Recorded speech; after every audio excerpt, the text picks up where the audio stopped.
부활의 예수님을 찬양하며 저와 여러분 역시 부활 신앙으로 거듭나는 또 그러한 한 주간 되시며 또 오늘의 은혜 가운데 가득 채워지는 성령 충만함이 하나님께 영광 올려드리는 시간이 되시길 주님의 이름으로 축복합니다. 자, 오늘의 말씀은 로마서 12장 2절의 말씀으로 합독하며 시작하겠습니다. 너희는 이 세대를 본받지 말고 오직 마음을 새롭게 함으로 변화를 받아 하나님의 선하시고 기뻐하시고 온전하신 뜻이 무엇인지 분별하도록 하라. 아멘. 이 시대에 우리가 살아가야 할 자세가 필요한 것 같습니다. 자, 이 세상은 빠르게 변하고 있죠? 무지 빠릅니다. 그런데 이 빠른 이 세상 가운데 보니까 기술은 매일같이 다르게 발전합니다. 요즘 뭐 인공지능으로 로봇 인간들 나오고 뭐 육상 달리기도 하더라고요. 그 로봇도 피곤한지 지쳐서 쓰러지고 막 꼬꾸라지고 사람이 막 뒤에서 세우고 그러더라고요. 자, 기술은 하루가 다르게 발전하고 있습니다.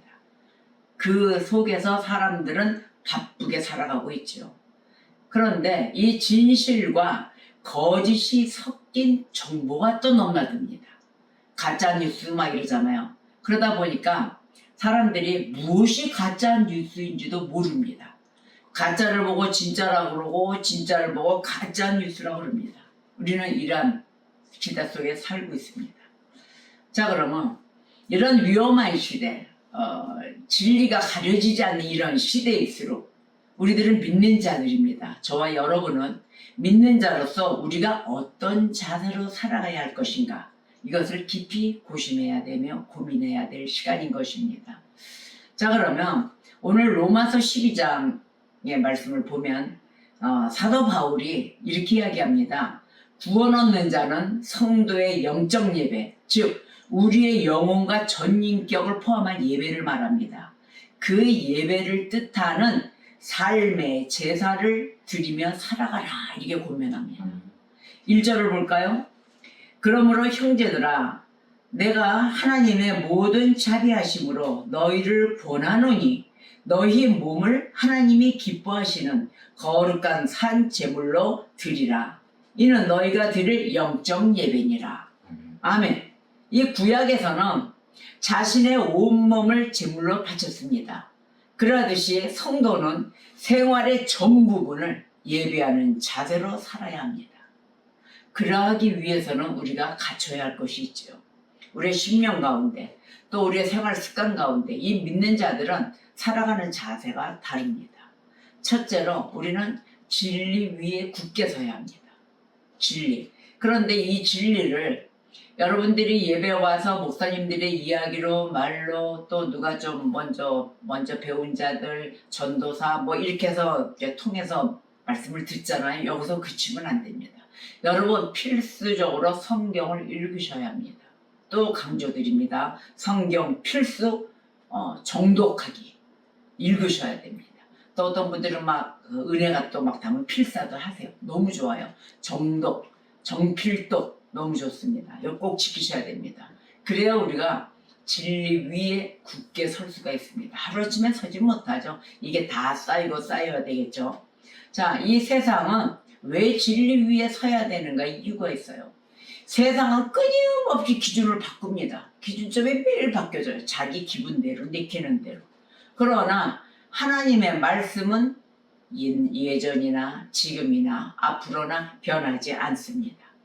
그래서 우리가 말씀 안에서 뿌리가 내려지잖아요. 그때는 우리는 이 흔한 혼란 속 무슨 기준점이 바뀐 가짜들 이런 속에서도 방향을 잃지 않기 때문입니다. 우리는 방향을 잃지 않습니다. 그래서 진리 위에 바로 서야 돼요. 굳게 서야 돼요. 그것도. 자, 시 119편 105절에 이렇게 말씀하셨어요. 주의 말씀은 내 발의 등이요 내 길의 빛이나이다. 이렇게 고백하셨어요. 이런 고백처럼 진리의 빛을 따라 우리는 살아가야 합니다. 바로 이것입니다. 두 번째로는 이 말씀 위에 빛을 따라 살아갈 때 우리는 행동이 있어요. 이 행동은 사랑으로 행동을 해야 합니다. 모든 것이 사랑인데 서로 다른 생각 또 그 가치관 속에서도 우리가 선택할 수 있는 가장 강력한 무기. 그 무엇도 다 필요 없어요. 사랑이란 무기입니다. 사랑의 무기로 갖춰졌을 때 이 모든 것이 다 용납이 되고 또 시야가 넓어지고 높은 또 깊고 넓은 그런 세상 속으로 들어가게 됩니다. 그게 나의 삶의 자세예요. 예수님께서 보여주신 희생의 사랑이 있지 않습니까? 그 사랑은 오늘날에도 여전히 유효합니다. 자, 우리가 이 사랑을 실현할 때 세상은 변화받습니다. 그러니까 누가 먼저 변화받아야 돼요? 내가 먼저 변화받아야 돼요. 내가 세상을 변화시킬 거야 이 소리를 하잖아요. 그 소리는 내가 먼저 그 사랑을 실천할 때 세상이 변화가 됩니다. 그 로마서 12장 9절을 보니까 사랑에는 거짓이 없나니 악을 미워하고 선에 속하라. 아멘. 자, 절대 거짓 없는 그 사랑으로 우리가 행하며 살아야 되며 악은 미워하십시오. 근처도 가지 마십시오. 우리는 선에 속하여 살아야 될 것입니다. 세 번째로는 소망을 품고 살아야 됩니다. 젊은 가운데 가서는 아니 되겠죠. 불안과 두려움이 지배하는 시대일수록 부활의 소망은 더욱 피신합니다. 그래서 우리가 부활신앙 그러잖아요. 이 부활의 소망으로 가득 찬 부활신앙으로 부활의 예수님을 믿고 따르며 살아가야 되는 것입니다. 자, 부활하신 예수님께서 오늘 살아계십니다. 그리고 우리와 함께 하십니다.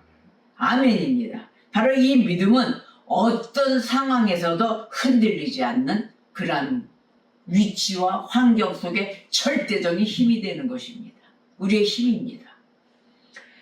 오늘 본문 말씀 3절에 내게 주신 은혜로 말미암아 너희 각 사람에게 말하노니 마땅히 생각할 그 이상의 생각을 품지 말고 오직 하나님께서 각 사람에게 나누어 주신 믿음의 분량대로 지혜롭게 생각하라. 아멘입니다. 우리는 시대를 두려워할 이유가 없습니다. 그 믿음의 믿음으로 그 소망의 하나님, 다시 오실 예수님, 부활의 예수님, 이란 가득 찬 희망, 소망 가운데 있기 때문입니다. 이 시대를 두려워하지 마십시오. 오히려 이 시대 가운데 하나님의 사람으로 부름받았다는 그런 사명을 기억하십시오. 우리는 하나님의 사람으로 이 시대를 살아가면서 콜링 그러잖아요. 소명, 불렀다. 바로 이러한 것을 우리는 기억을 해야 될 것입니다.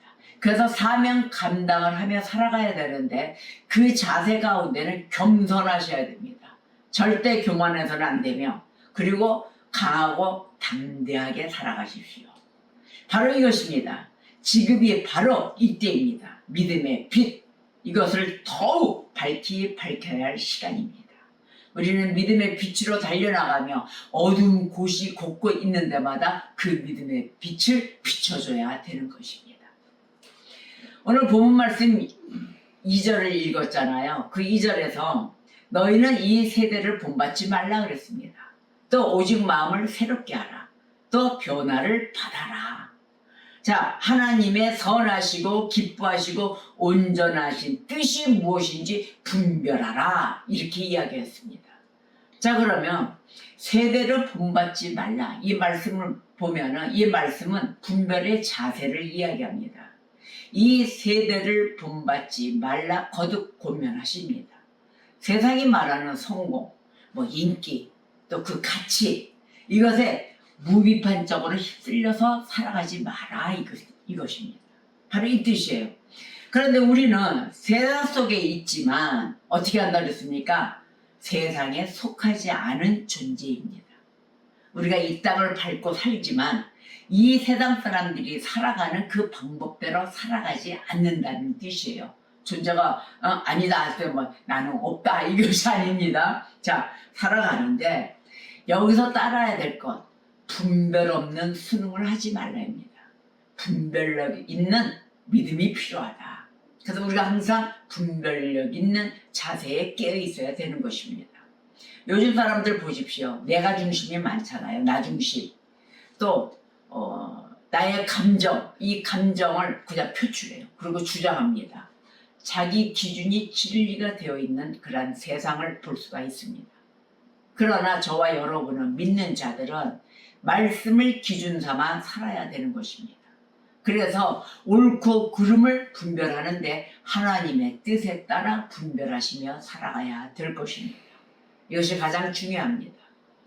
두 번째로는 마음을 새롭게 함으로 변화를 받아라 그랬어요. 마음을 새롭게 하라. 바로 이건 뭘까요? 갱신의 자세예요. 다시 태어났다. 부활신앙이죠 바로.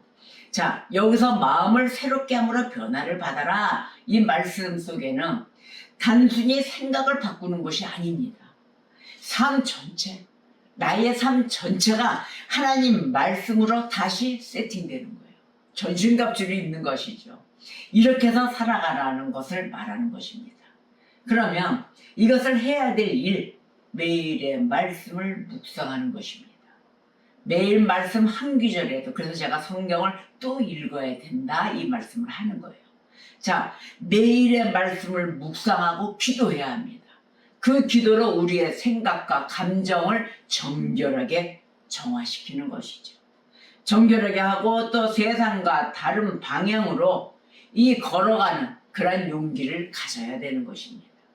아, 이 세상에서는 이렇게 나를 오라 이 방법으로 가라 하는데 큰일 났네. 하나님 방법은 그것이 아닌데 그래도 우리는 가차없이 하나님 방법으로 방향을 틀어야 돼요. 내비게이션이 있잖아요. 내비게이션도 길을 가다가 잘못 들면 다시 가르쳐 줍니다. 자, 방향을 다시 제시해줘요. 자, 경로를 재탐색합니다. 이 소리가 나오잖아요. 그러하듯이 우리의 마음도 매일 말씀 앞에서 방향을 재탐색하셔야 되는 것입니다. 잘못 갔던 방향을 매일 아침 나와서 말씀으로 묵상하며 기도하며 아유 내가 어저께 또 오늘도 살아가야 될 길 다시 한번 경로를 정해야 되겠다. 바로 하나님의 뜻 가운데 정하셔야 됩니다. 또한 또 오늘 본문 말씀에서 하나님의 뜻을 분별하라 그랬어요. 하나님의 뜻을 분별하라. 바로 이것은 우리가 콜링을 받았다 그랬잖아요. 소명을 받았습니다. 그렇다면 사명 감당할 그러한 의무가 있습니다. 하나님의 뜻을 분별하라. 이 사명의 자세를 이야기합니다. 우리의 자세는 바로 하나님의 뜻을 분별하며 살아가야 되는 것인데 우리는 이 시대 속에 우연히 존재하는 것이 아닌 것입니다. 아니기 때문에 하나님께서는 이 혼란한 시대 가운데서도 우리를 불러주신 거예요. 그래서 무엇으로 살아라? 세상의 빛과 소금으로 살아라. 바로 이것입니다. 그렇게 살게 하셨어요. 그래서 우리는 어디 가나 빛과 소금의 역할을 해야 되는데 먼저 가정이죠. 두 번째 일터가 있죠. 세 번째 교회, 또 사회, 뭐 여러 가지가 있죠. 이 속에서 우리는 하나님의 뜻을 분별해야 하는 것입니다. 그 모든 삶이에요. 그래서 모든 삶 그리고 하나님의 뜻에 순종하며 살아가는 것입니다. 이것이 우리의 사명이에요. 이것이 우리의 사명 감당을 해야 될 의무인 것입니다. 어떻다고요? 하나님 뜻을 분별하고 하나님의 뜻에 순종해야 한다. 아멘. 자, 초대교회 성도들 있잖아요. 초대교회 성도들은 그 로마 제국의 핍박이 어마어마했습니다. 그런데도 그 핍박 속에서도 흔들리지 않았습니다. 이게 초대교회 성도들의 모습이에요. 이들은 그 시대를 두려워하지 않았어요. 무서워하지 않았어요. 그래서 그 순교의 장면들이 많이 나오잖아요. 그 9장에서 모두 사자의 밥이 될 때 그때도 오직 주님을 바라보며 또 화형식을 당할 때도 오직 주님을 바라보며 그 로마 시대의 그 핍박은 어마어마했습니다.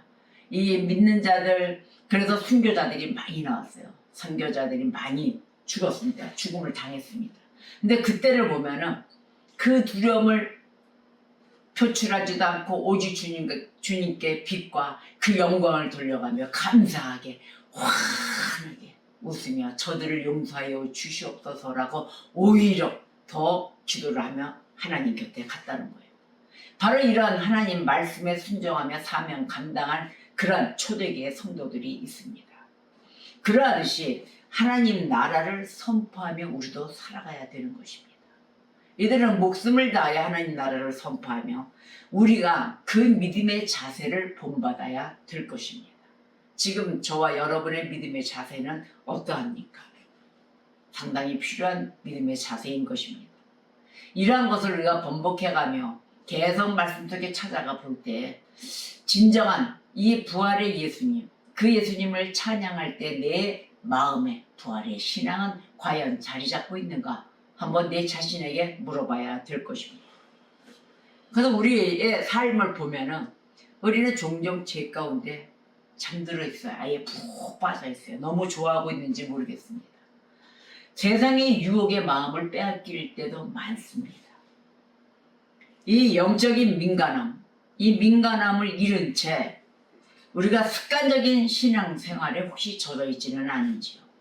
또 그것에 시간 가는 줄 모르고 정신없이 넋을 놓고 있지는 않은지요.